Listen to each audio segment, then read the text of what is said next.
Okay, let's be real for a second.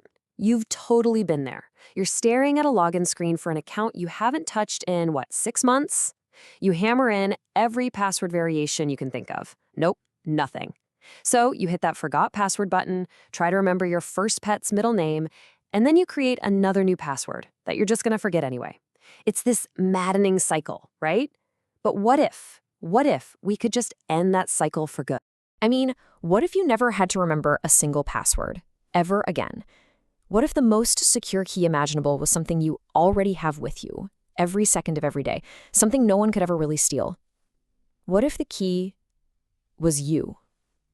That right there, that's the big, shiny promise of biometrics. All right, so let's break this down. For the longest time, security has basically been a two-trick pony. First, there's something like a password or a PIN. Then there's something you have, a physical key, a fob, a passport. But biometrics just blows the doors open with this totally new third category, something you are. We're not talking about memory or objects anymore. We're talking about your own unique biology. And that brings us to our first big idea. We're looking at how your body itself is turning into the ultimate password and how we're starting to move past all those old school keys and codes. So what's the official definition of biometrics? Well, in simple terms, it's the science of measuring and analyzing what makes you, you. It's all about turning your unique personal traits into digital data. And trust me, it goes way, way beyond just your fingerprint. We're talking about the sound of your voice, the way you walk, even the specific rhythm you use when you type. Now, this might all sound like something straight out of a sci-fi movie, but how it actually works is, well, it's surprisingly simple. I mean, how does your phone really know it's your face and not your siblings? Let's pull back the curtain on how it all works. It really all boils down to three main steps. First up is enrollment. That's when you scan your finger or your face for the very first time, and a sensor grabs that raw data. Step two, and this is key, the system doesn't save a photo of your face. Instead, it creates a secure digital template. Think of it like a mathematical map of your unique features.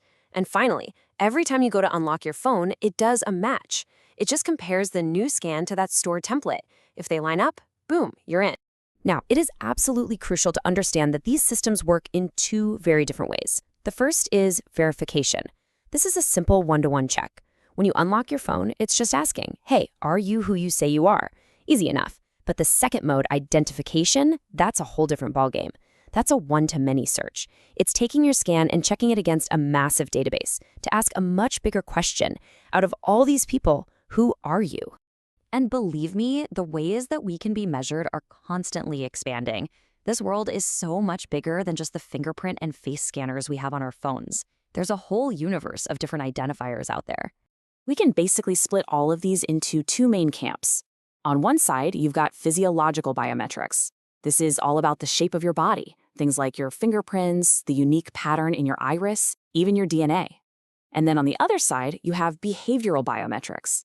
This is all about your unique patterns and habits, like the way you walk, your signature, or the specific cadence of your voice.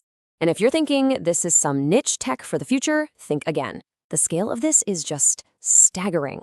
Around the world, 1.2 billion people, mostly in low and middle income countries, already have a biometric ID. And the biggest program on the planet, India's Aadhaar system, has enrolled over 1 billion people, linking their fingerprints and iris scans to a unique ID number they use for all sorts of government services.